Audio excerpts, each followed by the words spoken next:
invocando a proteção de Deus, declaro aberta a nossa sessão para a data de hoje, 26/8, para julgamentos, processos que encontram para sustentação oral. Processo 085-93-73, número 4, da pauta, não está em mesa. Penso que já foi comunicado aos advogados. Será julgado na próxima terça-feira. Eu chamo o seguinte, o 2 da minha relatoria, processo 081-0672, doutor Matheus Pereira e Francisco Rogério.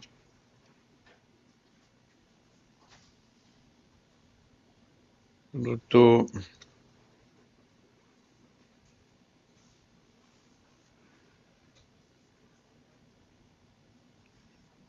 enquanto presente, doutor Matheus, fala pela Neoenergia. Sim, excelência, bom dia. Francisco Rogério Pereira se encontra? Sim.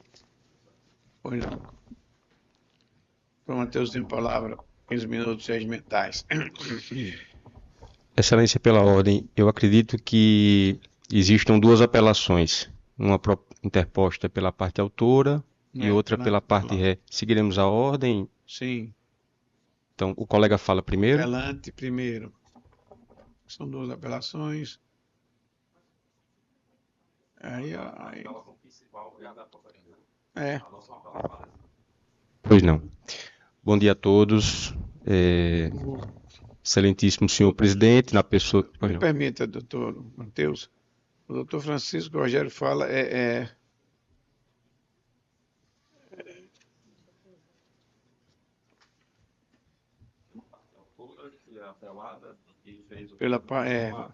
o recurso adesivo. Vossa Excelência vai sustentar o recurso adesivo. Não é?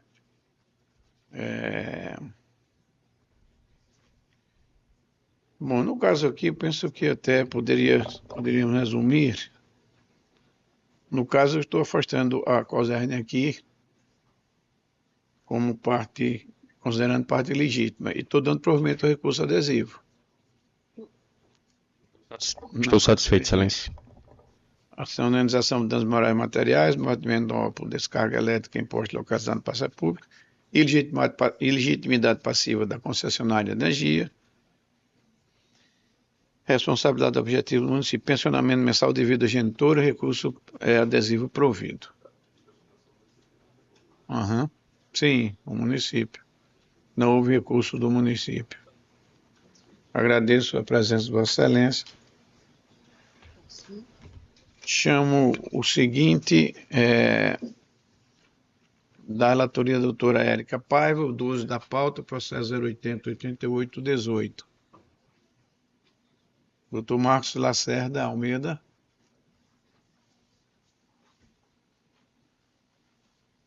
Processo em mesa, doutora Érica. Doutor Marcos tem a palavra por 15 minutos regimentais. Também quem fala pelo agravante é? Sim. Doutor Marcos fala pelo agravante? O 12.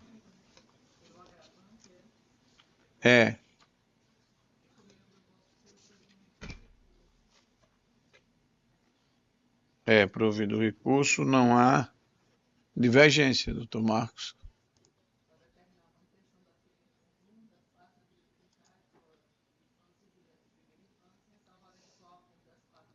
Doutor Marcos.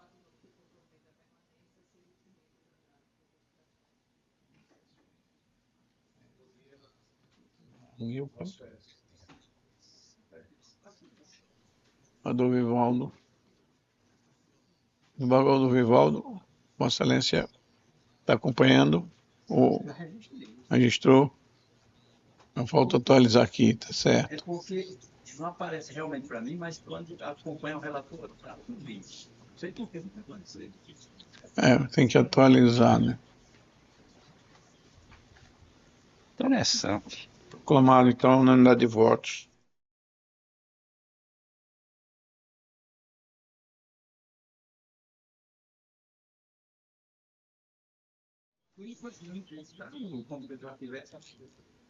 registrado, né? O seguinte da relatora esbarradora Amilcar Maia, processo 0810661, doutora Andresa Carlos, é o 8, esbarrador Amilcar.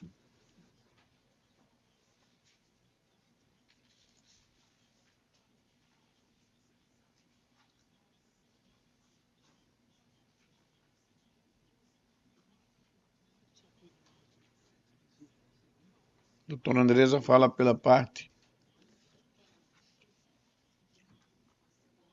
pelada. Pois não.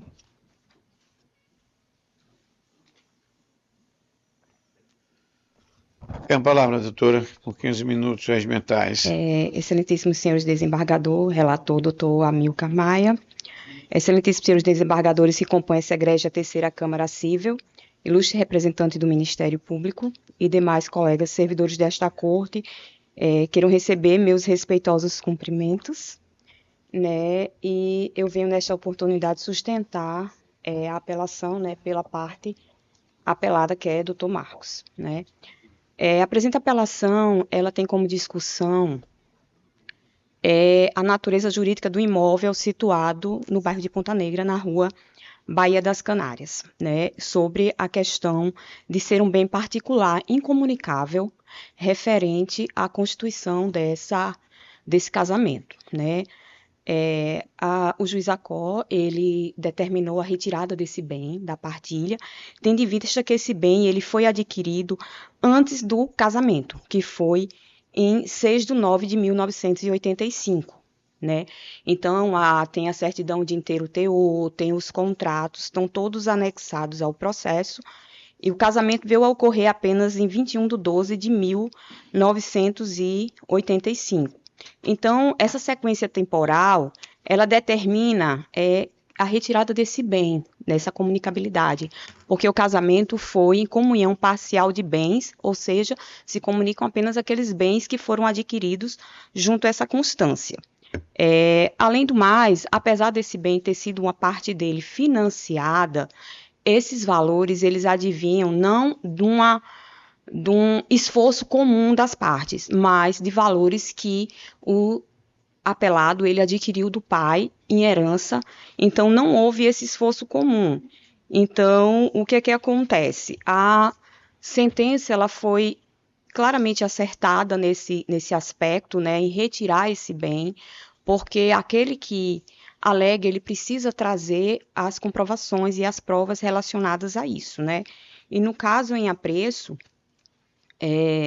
conforme os artigos 658 seguintes do Código Civil, né? Então esses bens eles continuam particulares. Então esse imóvel realmente ele não foi dividido e ele não foi partilhado. Ele permaneceu com o senhor Marcos, né? Que é o apelado. Então dessa forma, o que é que a gente vem pedir, que é o desprovimento desse recurso de apelação, né? E que a sentença ela permaneça por seus próprios fundamentos, né, que já estão lá claramente apresentados, né, e de forma muito explicada, muito concisa, né? Então é isso, que seja mantida integralmente a sentença, né, em todos os seus termos, pelos seus próprios fundamentos. Pois não, muito obrigado, doutora. Doutora Amilcar. Inicialmente, eu até imaginei que a sentença de primeiro grau estaria correta. Entretanto, no exame mais detalhado, duas coisas chamaram a atenção. Primeiro, o financiamento, ele foi celebrado, o financiamento da aquisição da casa, financiada, foi celebrado em data realmente anterior ao casamento. Porém, a quitação substancial do imóvel foi na constância do casamento. Poucas parcelas foram pagas antes do matrimônio. E verificando a jurisprudência a respeito, aqui temos uma relativamente recente, do ministro Moura Ribeiro, que falando sobre a questão do imóvel adquirido, mas quitado na constância do matrimônio, deve ser partilhado entre os ex-cônjuges. é o agravo interno na 2.720.433 São Paulo, julgado agora em 28/4/25. Ademais, houve uma reforma significativa no imóvel e essa reforma foi feita também na constância do casamento. O imóvel anteriormente tinha pouco mais de 74 metros quadrados, para ser mais exato, e hoje ele tem 144 metros quadrados, um imóvel reformado.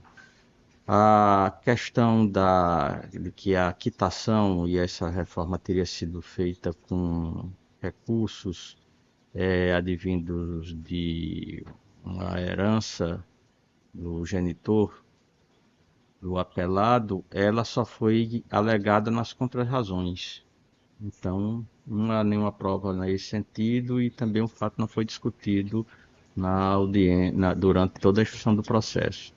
Então, não há como acolher, a manter a sentença do juiz, pelo menos a meu ver, nessa circunstância.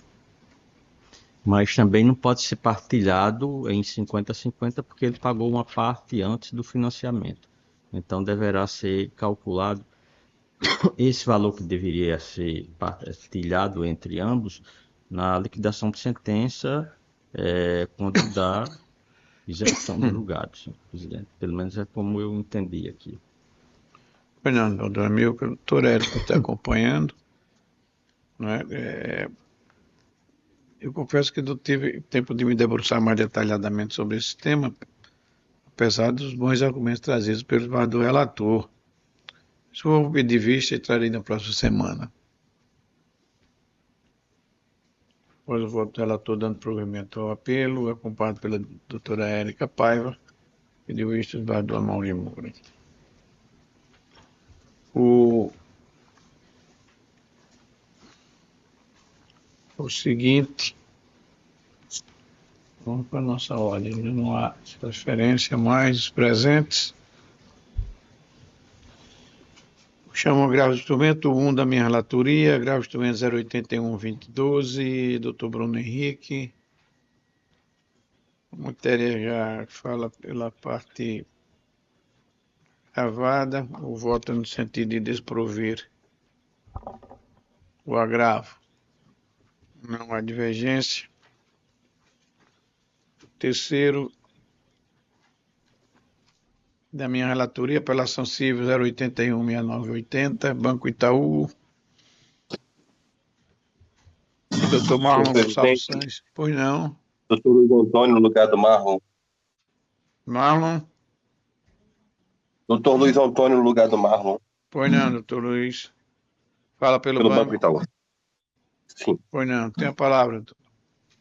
Excelência, sendo breve, na verdade, trata-se de a parte autora, ela desconhece o contrato de cartão de crédito. Fato esse que o banco insiste que a contratação é legítima, tanto que foram feitas diversas compras, inclusive compras parceladas, que não faz parte de um perfil de um fraudador. O fraudador, geralmente, quando ele pega os cartões, acaba com a vida financeira da pessoa, e não foi esse.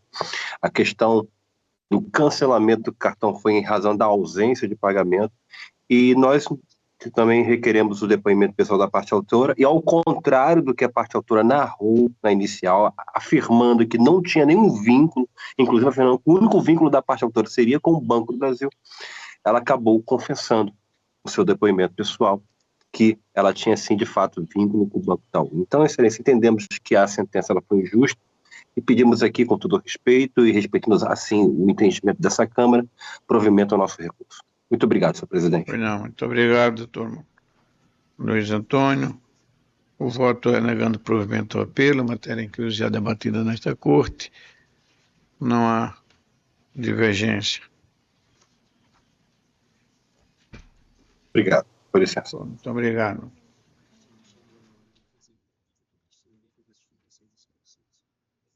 Sim.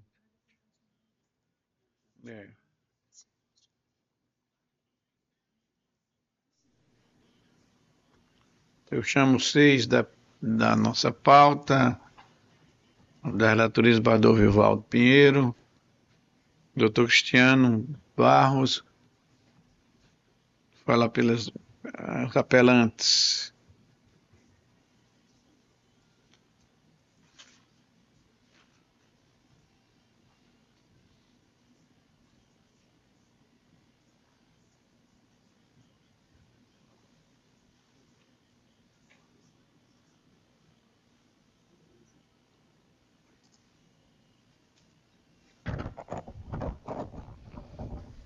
Cristiano tem a palavra. Pois não.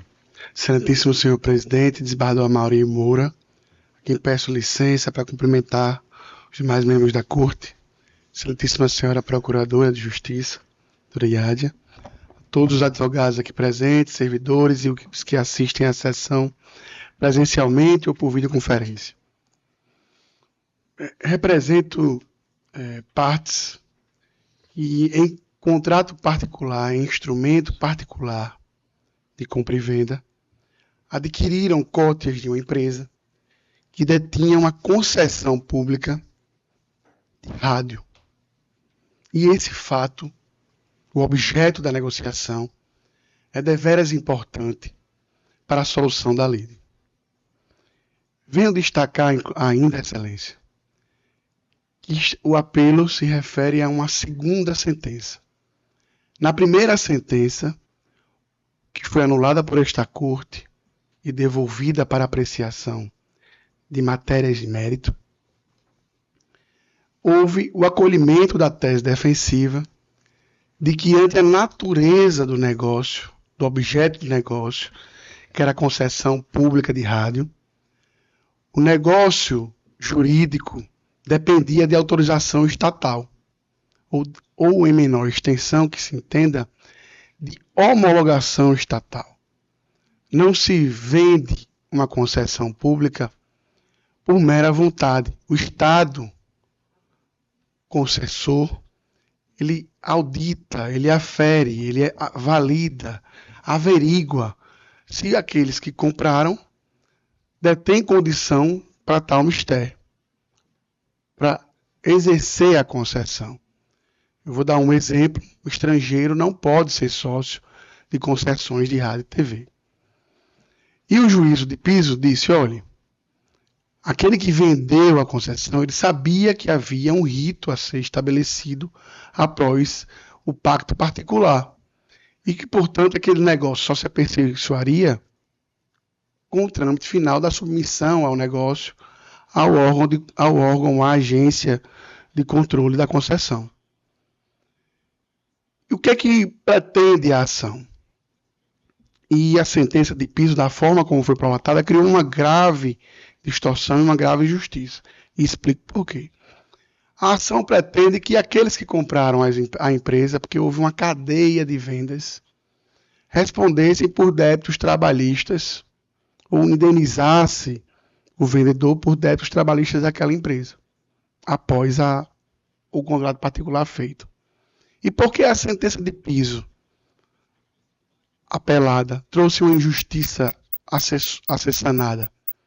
Porque só conferiu a responsabilização, ainda que se entenda possível a transferência da empresa por simples ato de particular, que entendem os apelantes não é possível pela legislação vigente, ante a natureza da concessão pública, mas não pode parar a responsabilização no meio de uma cadeia de negócios. E a sentença de piso assim o fez. Nos autos, o demandante colocou como parte passiva todo o histórico de proprietários, mas a sentença de piso culminou com responsabilizar apenas aquele primeiro negócio, não aferindo a responsabilização aos negócios subsequentes que tiveram a anuência do autor e que não há qualquer imputação de ilegalidade sobre eles. Então, eu sendo muito breve e muito objetivo, porque entendo que o caso não requer uma grande complexidade, nem há uma instrução robusta sobre o caso, é uma discussão eminentemente de direito, é que venham requerer à Corte, que confira ao negócio jurídico a validade e os efeitos que a lei exige, ou seja, a transferência da rádio ela só se aperfeiçoaria com o registro desse negócio na agência, a Anatel. E isso não jamais se fez e poderia ter sido feito também por ato do autor. E, alternativamente, que faça a distribuição dos ônus de responsabilidade de acordo com a cadeia de negócios que está noticiada desde a inicial sobre a rádio. Ou seja, que os meus clientes sejam responsabilizados pelo período em que estiveram como proprietários. E que os negócios sucessores sejam responsabilizados, aqueles que compraram a rádio a eles, sejam responsabilizados pelo período que lhes competir. Então, são esses os pedidos que faço de conhecimento e provimento do apelo, seja para afastar a responsabilização ou para limitar a responsabilização ao período em que foram proprietários da rádio. Doutor Cristiano, o embargador Vivaldo está votando. Excelência, eu estou desprovendo o recurso, transcrevo trechos aqui da sentença e digo: quando as partes ora recorrentes celebram um contrato de compra e venda de cotas sociais, assumindo o adquirente determinadas obrigações, estas devem ser cumpridas integralmente, não se admitindo limitações unilaterais posteriores que não tenham sido expressamente pactuadas. Na emenda eu digo: direito civil e empresarial, apelação civil, cessão de cotas sociais, responsabilidade do cessionário, limites da obrigação assumida na aquisição de participação societária, recurso desprovido, é como eu estou encaminhando o voto. Ou não? É o 6, né? Isso é. O doutor Hélio está acompanhando. Uma divergência.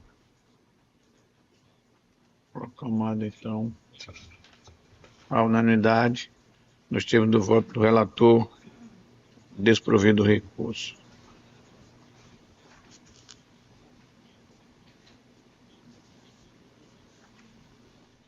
No 10, não é?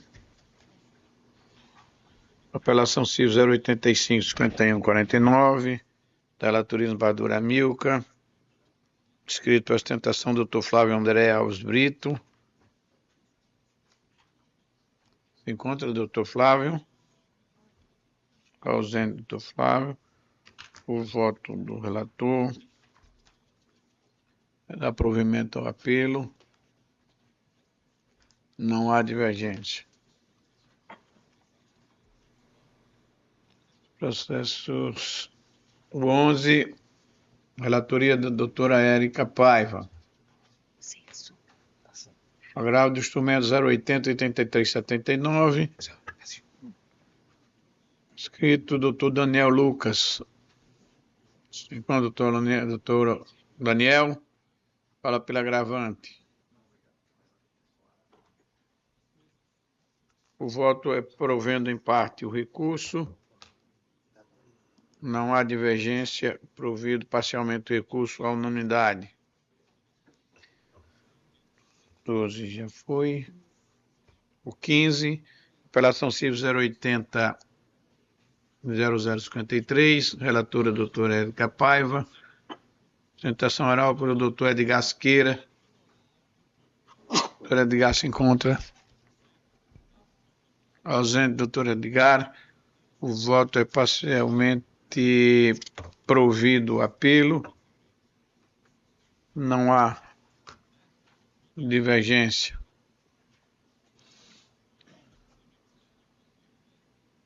Sem divergência, não é? O 16, doutora Érica, relatora, apelação 080-1173, doutor Marlon Gonçalves. Fala pela parte apelada, Luísa Crede. Se há, não se conta, doutor Marlon. O voto é provendo parcialmente o recurso do banco, reduzindo os danos morais. Não há divergência. O 16.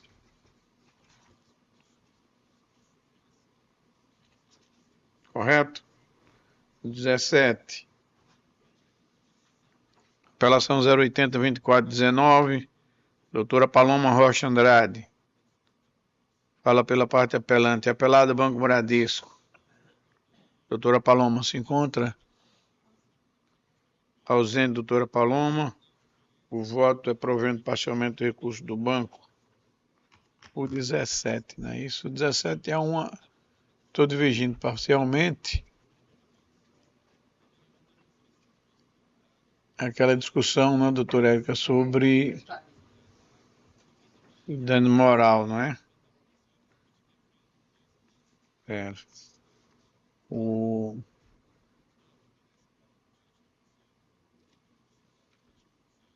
Falta um voto, né? Aqui aparece isso. Está aparecendo ele aqui. Não aparece na apurada.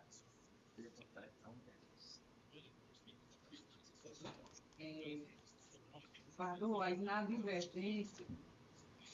O governo proveram de recursos. Não mantém o dano moral. Isso. Nós precisamos até afirmar já, porque sempre há essas divergências. Também estão nas outras câmaras. Na segunda, pelo menos, pelo que eu colhi, eu tenho visto, inclusive o voto recente agora da doutora embargadora Lourdes, reconhecendo o dano moral. Né? Claro, essa discussão começou a surgir por conta daquelas decisões do STJ, né? A partir do valor, né? Quando se trata de valor íntimo, insignificante, não há dano moral. Mas há divergência dentro do próprio STJ. Não é? Pontual com relação às tarifas. Por exemplo, na primeira Câmara. Sim, aí é em relação às tarifas. Eles entendem que não há dano moral em ré Y, então precisaria comprovar o constrangimento. Uhum. Esse não é o meu ponto de divergência. O meu ponto de divergência é exatamente com relação às tarifas bancárias, porque, não obstante algum apontamento que o contrato, a adesão a esse contrato, ele inicialmente não tenha existido, é um serviço que você pode a qualquer momento se desligar dele. Basta você dizer ao banco, eu não quero o pacote, eu quero pagar individualmente por cada operação que eu fizer. Né? Então, o que acontece? A parte realiza, tem uma conta bancária, que às vezes é conta salário mesmo, e o banco cobra determinadas tarifas, que são, às vezes, de centavos, às vezes chega até, eu acho que R$20 foi o máximo que eu encontrei, e isso vai se perpetuando. Chega um momento que ela, ao invés de pedir o cancelamento da cobrança do serviço, ela entra diretamente na justiça e pede a indenização por danos morais. É diferente de um empréstimo consignado, por exemplo, que não basta chegar no banco e dizer eu não quero mais. Você tem que pagar o empréstimo, tem que discutir se o empréstimo é real. A tarifa bancária, a taxa de serviço, ela a qualquer momento ela pode ser desligada do banco. Pelo menos eu imagino que existiria um dever da parte de mitigar o seu próprio prejuízo, que era pedir o desligamento. E em nenhum desses processos há esse pedido. Nenhum. Eles já entram diretamente pedindo a indenização por danos morais, por valores ínfimos que são descontados, sem sequer pedir. É o 17, né? A discussão é em geral sobre essa questão das tarifas, né? Então, minha divergência é exatamente essa. É um pacote que a parte pode se desligar dele a qualquer momento. Olha, eu não desejei com essa contratação, suspenda. E o banco imediatamente tem um dever de suspender. Não vi nenhum apontamento de que o banco tenha se negado a suspender essas cobranças de tarifas, e aí ele já entra visando o dano moral quando há uma repercussão mínima na sua movimentação financeira. Então, a minha divergência é pontual com relação às tarifas. É diferente da primeira Câmara, que há uma discussão integral sobre o dano em ré Y em situações de descontos bancários, tais como empréstimo consignado, seguro, independentemente do valor ou da natureza da operação. É o que eu tenho defendido aqui. Eu não estou tratando da natureza da... Porque a Câmara, nesse ponto, é unânime. Isso, né? Isso. A minha questão aqui é diretamente com relação às tarifas bancárias, a natureza do serviço e o valor cobrado. Perfeito.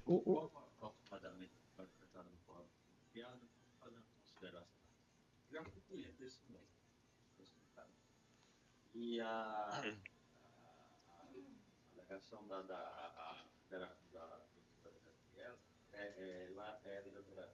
ela tem a razão desse banco. Agora isso é para consideração. A pessoa que o banco não informa essa possibilidade. Perfeito. E há outro detalhe. E após 2 anos, eu encerrei a minha conta lá, exatamente pelo que eu fiz das taxas. Tem um baseamento real. Aí foi, então o senhor poderia ter pedido de agora, depois de 2 anos aqui, pagando essa pacote considerável de taxas aqui no banco. E quando eu venho encerrar, você vem me dizer que eu poderia ter pedido uma modificação dessa situação. Inclusive, para encerrar a conta, paguei, deve ter quase R$100. E há outro detalhe,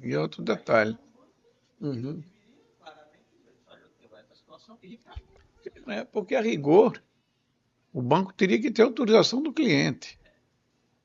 E nós estamos dizendo aqui que o desconto foi indevido. Perfeito. Então, porque o fato em si, dessa possibilidade, e tinha que haver, porque o banco não pode obrigar, não é?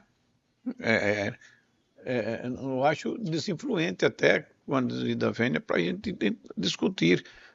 O que se discute é se há legalidade ou ilegalidade no desconto. E estamos dizendo que há ilegalidade, porque o cliente não autorizou. Então é o que ele possibilite, entre aspas, não é? O direito do cliente de cancelar, o que não é favor absolutamente nenhum, decorre exatamente da atitude arbitrária e ilegal que nós estamos considerando como tal. Então ele pratica, certo, já há uma penalidade pela devolução em dobro. Tudo bem, mas isso, de rigor, é da lei.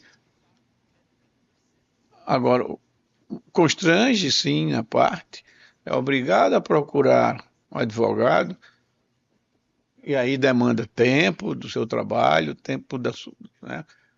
Obrigado a acompanhar um processo que por vezes demora, não é?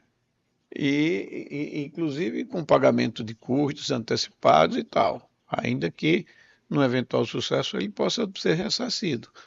Mas traz sim esse constrangimento.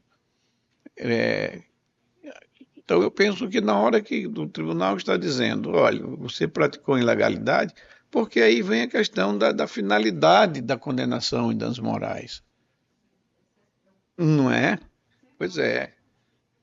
Porque serve, inclusive, como desmotivação para a reiteração da conduta dos bancos. O que me parece não tem surtido muito efeito, né? Porque eles continuam, e todas, são as 3 câmaras que julgam. Quantos processos nós julgamos? Nós trazemos para cá só a de sustentação oral, mas na pauta virtual temos inúmeros, não é? E assim no Brasil todo. E os bancos com R$5.000, eles estão achando insuficiente e não tem nem tido o condão dessa reparação, nem ser feito impositivo, no sentido de desmotivar essa conduta lesiva. Porque a conduta é lesiva e, como tal, nós estamos considerando. Então, já quem defenda R$10.000, R$15.000, não é? Nós temos sido moderados aqui em 5, 6 mil, às vezes até 3 mil reais. Então, isso é um ponto que realmente nós temos que refletir. Porque eu penso que, no momento, eu vou repetir, que há o reconhecimento da ilegalidade, né? E isso gera esse constrangimento, ainda que a questão da insuficiência é muito subjetiva, né? O que é pouco para uns, talvez não seja para outros. Somente no que eu vi aqui, contra os salários de R$ 900, porque 1.000 e pouco tem um desconto de uma coisa e outra, às vezes até o empréstimo que ela fez corretamente, mas vem tarifas de banco não é? E as pessoas às vezes até, às vezes não, muitas vezes não tem nem conhecimento. E eu confesso que na minha conta eu vou até observar que eu não sei se vem, não é? Mas enfim, aqui, pois é. Mas enfim, são aspectos para a gente continuar nessa reflexão. Então, perfeito. Irá para ampliação de quórum, né? O 18.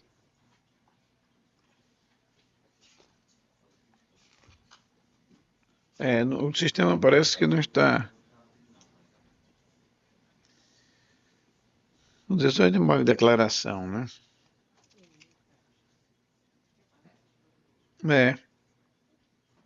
O 19 da relatoria da doutora Érica, sustentação do doutor Irema Marcos da Costa, apelação civil 083, 2673.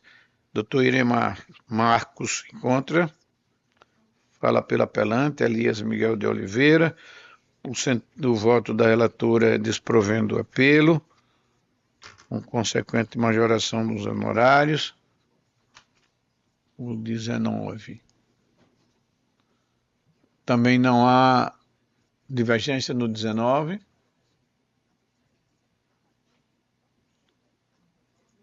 Do Badura Milka. Não, é meu, né? Estou votando acompanhando a relatora.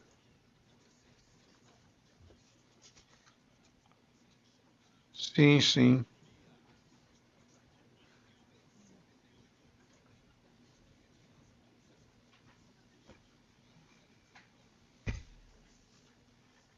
Há um pedido nesses autos, doutora Érica, sobre suspensão do processo.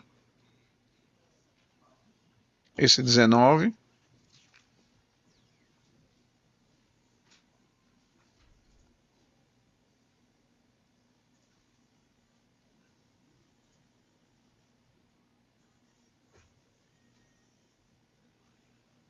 Eu acho que foi nesse, né, do...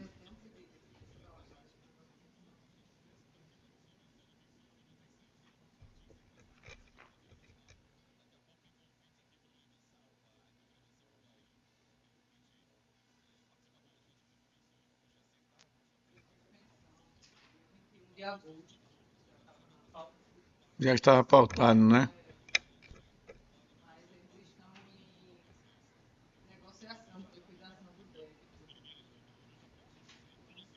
Vossa Excelência achar conveniente. Não é? Às vezes, perfeito. Uhum. Deferido, não é? Ok. Bom. Agora são os processos. Qual é? O 21. Sim, o 21. Sim, perfeito. Foi. É aquele da última sessão do Dilermano foi convocado. Ele aqui ele lançou o voto. Entendo que a praia já está.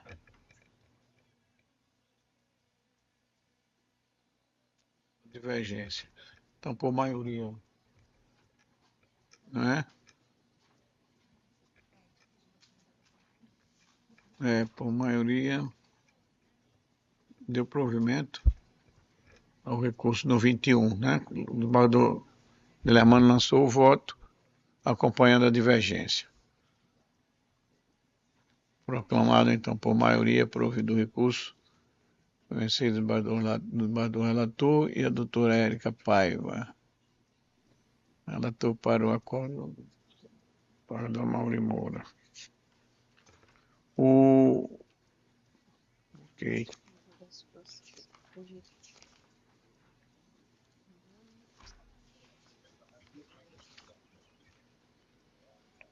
Agora os processos com extensão, né? Da Unimed. A extensão foi resolvido.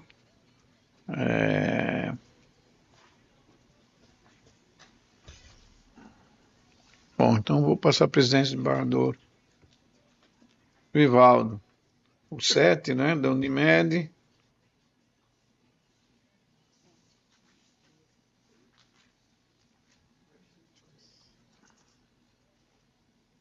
O 9, embargo da declaração. Ok. 14.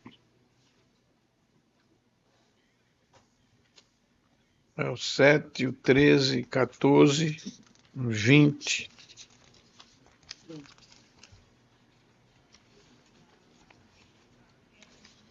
E 20, São 3 processos.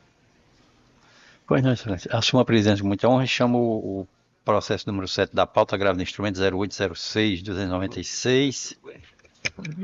Tudo bom. Agravante Ana Santana de Carvalho. Agravado Caixa de Assistência dos Funcionários do Banco do Nordeste.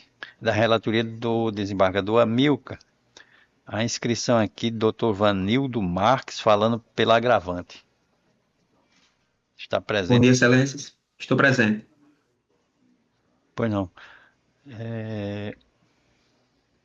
Agravante. Vossa Excelência tem a palavra pelo tempo regimental.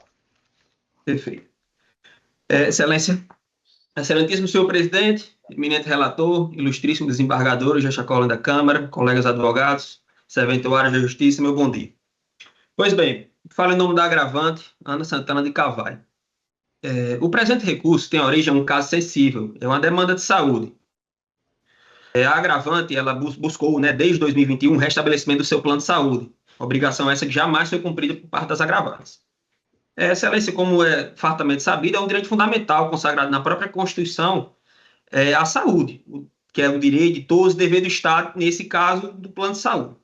O cerne do agravo ele é simples. A agravante ela busca o reconhecimento e a execução do período remanescente do descumprimento da decisão que determinava o restabelecimento do plano. É preciso pontuar que, durante o cumprimento provisório que foi proferido nos autos, foram executados somente o período de 2 liminares e 10 dias da terceira liminar. Por que 10 dias? Porque era exatamente o dia que foi entrado com o cumprimento provisório.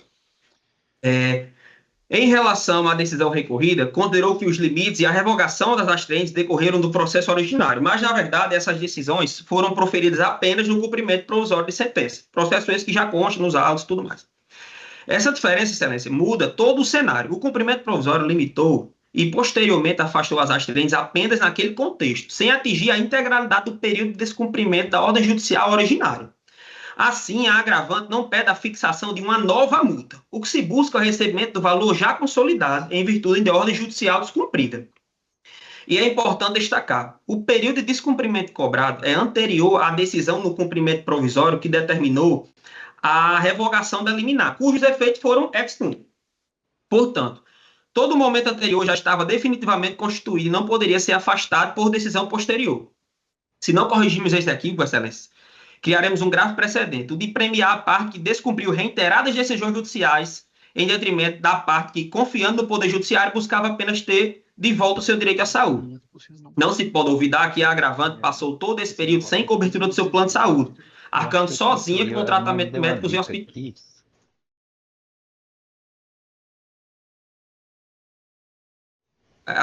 Vou continuar, excelência. Mesmo havendo ordem expressa de restabelecimento.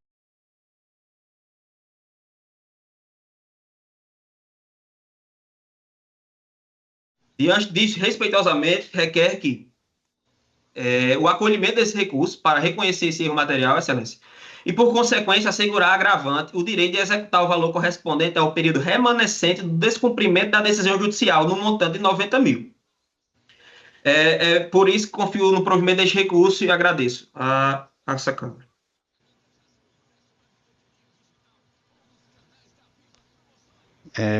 O voto do relator é negando provimento ao agravo, mantendo, portanto, o deciso recorrido. Não há divergência, então, julgado a unanimidade nos termos do voto do relator. O 9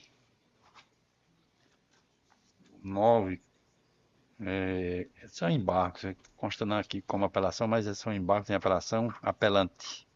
Embargante LDTDN, advogado doutor Bruno, apelado Defensoria, Polo Passivo, a inscrição do doutor Bruno, mas não cabe, né?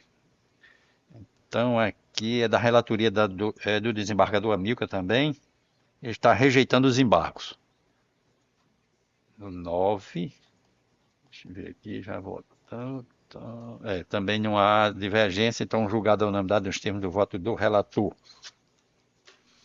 O 13.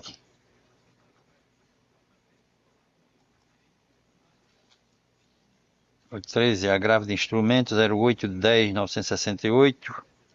Unimed agravante, agravado Naomi Charlotte de Moraes. Da relatoria doutora Érica Paiva. Doutora Fernanda Fernandes está inscrita para falar pela parte agravante. Ausente. Vamos ver aqui. O 13. O 13 recurso desprovido.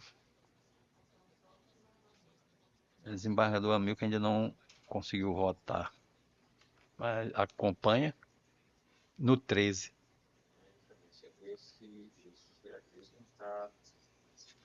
Eu consegui, afinal de contas, eu já consegui votar nisso que eu não estava conseguindo. Acompanha, então, sem divergência, julgado a unanimidade nos termos do voto da relatora. 14.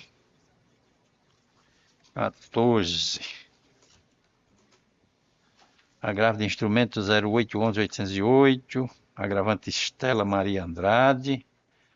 Advogado doutor André de Fátima, agravado agravado Unimed, advogado doutor Pedro Sotero, a inscrição aqui, doutor Salatiel Pereira da Silva Júnior, está inscrito para falar pela parte agravada. 14. Presente, Excelência. Bom dia. Bom dia. 14. O voto da relatora, doutor, é pelo desprovimento do agravo. Certo, Excelência. Então, nesse caso, eu dispenso a sustentação oral e agradeço. Agradeço, Vossa Excelência. Agora, vamos ver aqui. Está faltando... mas esse aqui dá para registrar aqui. 14, né? Deixa eu ver se eu consigo. Pronto. Eu consegui. Eu removi e fui de novo. Ele está com os votantes. O meu estava como votante. Então, julgado a unanimidade, né? Nos termos do voto da relatora. Debaixo do Amilcar registra depois. E o 20? O 20, apelação cível 0920-595, apelante Ellen Valentina Dias e outros, apelado Defensoria, Polo Passivo Unimed. Da relatoria da doutora Érica Paiva. Doutora Fernanda está inscrita no 20 para falar. É duplo apelo aqui. O 20. Presente, doutora Fernanda? Ausente. Então, vamos ver aqui. Esse eu consegui também registrar, acompanhando a relatora. O voto é pelo desprovimento. O desembargador Amilcar não conseguiu. Mas acompanha, é isso, desembargador? Então, julgado a unanimidade nos termos do voto da relatora. Pronto, eram os que tinham da Unimed. Eu devolvo a presidência ao desembargador Amaury Moura. Muito obrigado, desembargador Rivaldo. Há mais Eu processos acho que na ordem jurisdicional. Declaro encerrada a nossa sessão e reabro na ordem administrativa. Discussão da ata da sessão anterior. Aprovada.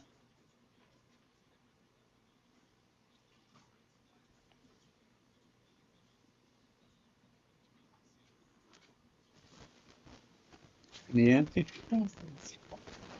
Ofício da Ilustríssima Senhora Mary Lucy Rosado da Costa Saraiva, agradecendo a moção de congratulações pelo seu natalício.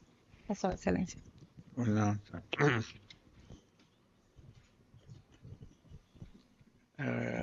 Proposições, indicações e propostas.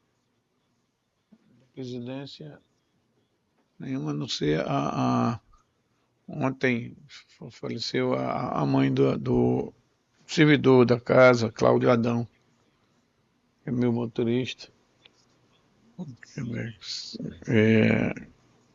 Inclusive o sepultamento está sendo agora pela manhã, infelizmente não podemos comparecer, mas uma proposta no sentido de consignar o voto de pesar com as devidas comunicações.